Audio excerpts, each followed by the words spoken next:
Yeah, it's certainly, anytime you have a player of the caliber and the type of guy that Matt Lehman is go down, it's not good. It's not a good thing. It's definitely falls into the category, though, of next man up.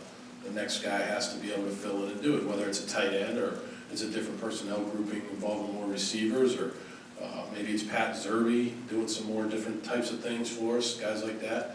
But just to personally talk about Matt Lehman, I just absolutely love guys like that. Guys that overcame the odds. He's at Shippensburg State, and he comes here and he tries out, he makes the team, and a year later he's on scholarship. He's really worked hard to improve his game this offseason. Came back in the training camp and had a fantastic training camp. And I told him the other day, I said, Matt, I've seen a lot of knee injuries, and I can give you many examples of guys. Most recent would be Mike Mouty, who just made the Minnesota Vikings, of guys that hurt their knees and have gone on to have tremendous careers. I think he's a guy that falls into that category. If he's willing to work at it, he's got a future in football ahead of him. Frank Bodani in York. So do you have any more insights into your running game since we talked with you after Saturday? Anything that to do better, or maybe just any more understanding of it? And are we close to seeing Akeel Lynch in a game maybe this week? Yeah, well, first of all, the running game plan starts with me. I thought the guys really blocked hard up front. I don't know why people think that the offensive line struggled. The offensive line, when the play was called properly and the right play was put into the game, the offensive line blocked very well. We have a very good offensive line. The problem was the coaching. It's me. It starts with me. We got to do a better job with the running game, and we're going to work hard on it this week, and hopefully you'll see some improvement next week. This week against Eastern Michigan. Having Akeel Lynch, is he close to seeing time at running back for you? To see how the game goes. He's a great kid. He's working hard in practice, and we evaluate that position every day. Joe Giuliano, Philadelphia.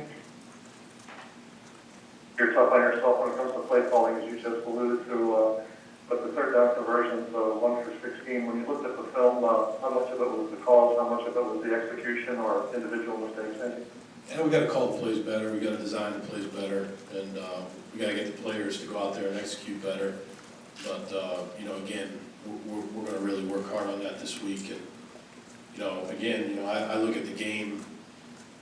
It's your job, your guys' job, Joe. I'm not really even addressing this to you, Joe, but it's the media's job to evaluate the game, and you guys do. You guys are knowledgeable football guys, but I think it's also important to look at the positives of the game. We went into that game in MetLife Stadium with a true freshman at quarterback. I think it was 104 degrees on the field throughout the game. We didn't have our best wide receiver in the first half of the game because of what I decided to do there. Defensively, we put the defense in some tough situations. We did this with 65 scholarship players. We've got a very tough, resilient football team.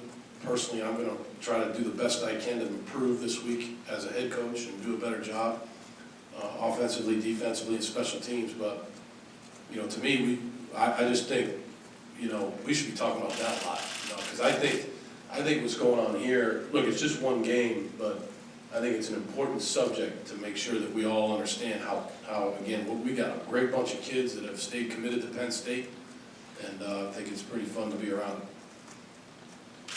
Mike Gross in Lancaster. Hi, Bill.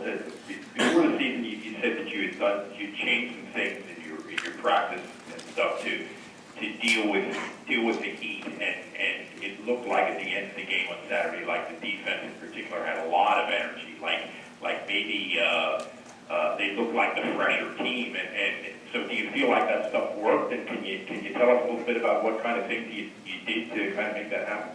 Yeah, certainly. We Fitzy and I talk about this on a daily basis.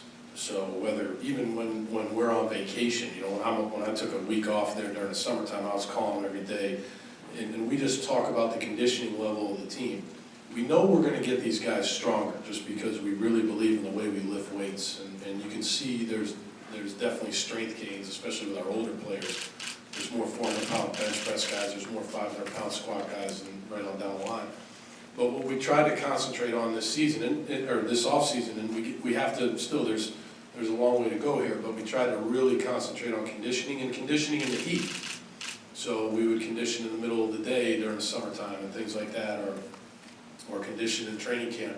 You know, maybe we would go into Aluba and it'd be a little bit hotter in there, and we'd condition in there, you know, things like that. But I do feel like our team is in decent condition, and, you know, hopefully the condition continues to improve throughout the year. Donnie Collins in Scranton. Hey, Bill. What additionally made you and the staff think that Stephen Olday might make for a good option at linebacker? And are you surprised how far he's come along, you know, given his performance on Saturday? No, not surprised at all. We think he's a very, very good football player. He's instinctive. He played a lot of football for us last year. He was a key special teams member last year, and he's got decent size, you know, pretty big safety, which always makes for a decent outside linebacker. He's a thick lower bodied kid, so he can take on low blocks. He's strong upper body, so he can take on linemen coming into his grill a little bit. And he's got good ball skills, which he showed on Saturday. He's an instinctive player, so we need to keep devising ways to use him, but he's a very valuable member of our team. Seriousness, I noticed Glenn Carson, your starting middle linebacker, was also long snapping. Is Right. there a concern there about him doing a little too much? Yeah, sure. I mean, we've got to continue to look at that. We just, you know, being the first game in a big new venue, pro football stadium, we wanted a guy in there that had been there before in that type of a game, and you know, and one of our leaders, just a really dependable guy, and that's Glenn. And so going forward, though, you'll see different guys long snap. Hey Bill, how have you been able to enhance the offense from last year while still teaching Christian basics? Yeah, no, we have, and again, we have to do a better job of that. Christian is a very smart guy. I mean, he's a bright guy. I mean, to be able to, you know, you really got to think about it. You go into that game against a very tough defense. You know, they're a good defense, and they threw a lot of stuff at him, and to be able to handle it the way he did overall is pretty good. So we personally, I have to do a better job of the offense and you know, let these guys play. What's the balance? Because you did win the game, and that's the most important thing. But there were some situations with the running and the 1 for 16. What's your balance in how you address the guys? Because you want them to be confident and everything, but you've got to work on them making improvements in certain areas. Oh, I tell the guys on Monday, we go through the whole film, and I show mistakes that they made, and I certainly show mistakes that I made. I mean, nobody in this program makes more mistakes than me. And so I tell the guys that's important. And I look to try to improve every single day, and I look to try to improve them every single day. And you know, again, I'm just trying to go out there and do the best job I can for the team along with our staff. And you know, but there's a two-way street there. We don't go into a meeting and say you. It's us all the way, and that's what we tried to do yesterday. But again, like you said, Corey, you know, winning is the most important thing. That we won the football game. Winning's like salt water.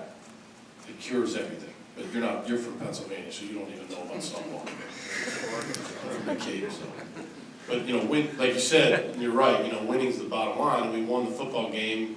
I thought it was just collectively a good team effort. We did a lot of different things. We quick kicked. We went for it on 4th down twice. Although I'll disclose a little bit there. The first 4th down we went for it, I thought it was 1st down. I thought we got the 1st down in the previous place. I didn't even know it was 4th down. It was like Belushi and Animal House. Like, it's on a roll, just let him go. Pearl Harbor.